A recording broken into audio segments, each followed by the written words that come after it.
Ibrahim Traoré did not rise from privilege, fame, or fortune. He rose from the soil, from the dust, from the raw heartbeat of a people tired of waiting for a future that never arrived. He is the storm that forms after years of silent suffering, the spark born from generations who were told to stay quiet, stay humble, stay invisible. For too long, Africa's story was written by outsiders, edited by foreign interests, and controlled by powers that saw the continent as a resource, not a home. But when Traoré stepped forward, he shattered that script. He spoke with the fire of a man who had seen children grow up in fear, farmers lose land to corporations, and governments bend to the demands of those who never cared about Africa's survival. Every word he delivers feels like a blade cutting through the lies that blinded the world for decades. He does not speak to impress, he speaks to awaken. He tells his people, stand tall, stand proud, this land belongs to you. And behind those words lies a truth that has been buried for centuries. Africa does not need permission to rise, only the courage to reclaim what was always its own.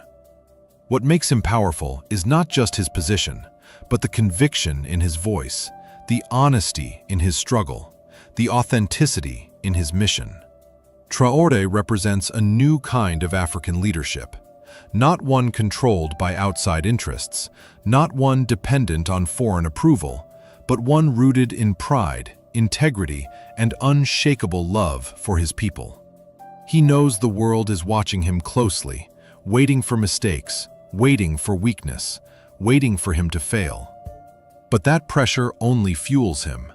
He moves like a man carrying the dreams of millions on his shoulders, refusing to let any force, political, military, or economic, break his spirit.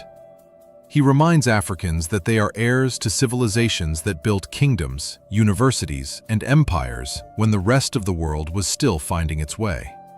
He reminds them that their land is rich, their hands are skilled, their minds are brilliant, and their potential is limitless. And this message, repeated again and again, has become a movement that stretches from West Africa to the Horn, from the Sahara to the Cape, a movement that refuses to die. Traoré's rise is not just political, it is spiritual, it is psychological, it is generational. He challenges the youth to stop waiting for leaders and become leaders themselves, leaders in their homes, their villages, their fields, their classrooms, their businesses. He calls them to stop borrowing dreams and start creating their own. And those who stand against him? They do so not because he is wrong, but because they fear the power of a continent that finally understands its worth.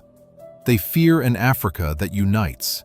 They fear an Africa that dreams boldly. They fear an Africa that builds for itself. Because the day Africa stands up without fear, the entire world changes. Ibrahim Traoré is not the final chapter. He is the opening line of a new book. He is the drumbeat before the march, the fire before the sunrise, the echo before the thunder. And with every step he takes, he sends a message across the continent. Our time is now. The old era of silence is ending. The era of awakening has begun. Africa is no longer asking to be seen. It is demanding to be respected.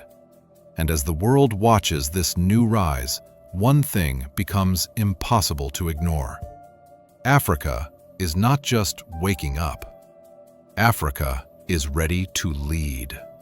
Because what Traoré represents is more than leadership. He is the spark of a cultural revival, the return of a confidence that colonization tried to bury, the rebirth of a pride that generations were taught to forget. For decades, African youth were told that their dreams were too big, their ambitions unrealistic, their land incapable of greatness without foreign hands guiding it. But when Traoré stepped into the arena of power, he shattered that illusion. He reminded the continent that Africa's problem was never a lack of talent. It was a lack of belief. And now that belief has returned, rising like a tide that no wall can hold back. Across villages and cities, from the deserts to the rainforests, from coastal ports to mountain peaks, young Africans feel something shifting deep within them. A silent revolution in the mind, a rebirth of courage. They look at Traoré and see themselves, the same brown skin, the same humble beginnings, the same determination burning in their eyes. He is proof that greatness is not imported. It grows from the ground beneath their feet. And that realization is powerful enough to change the world.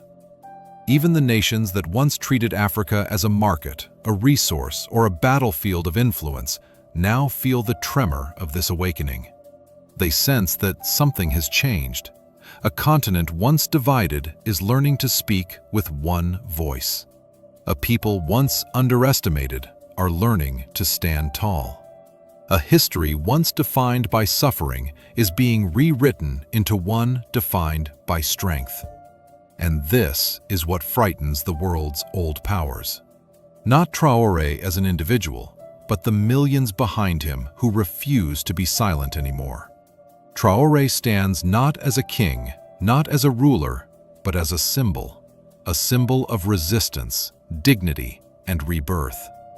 He represents the spirit of a generation that refuses to inherit the broken chains of their ancestors, a generation ready to build a new legacy with their own hands. When he speaks, he does not speak alone. He speaks with the voices of farmers, soldiers, students, mothers, miners, artists, and youth who have waited all their lives for a leader who sees them, hears them, and fights for them. His courage is their courage. His rise is their rise.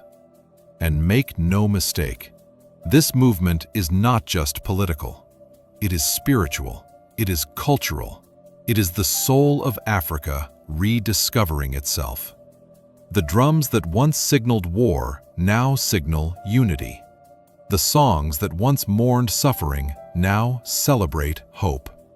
The energy of the continent is shifting, pulsing, gaining momentum like the steady build of a storm that will not be stopped.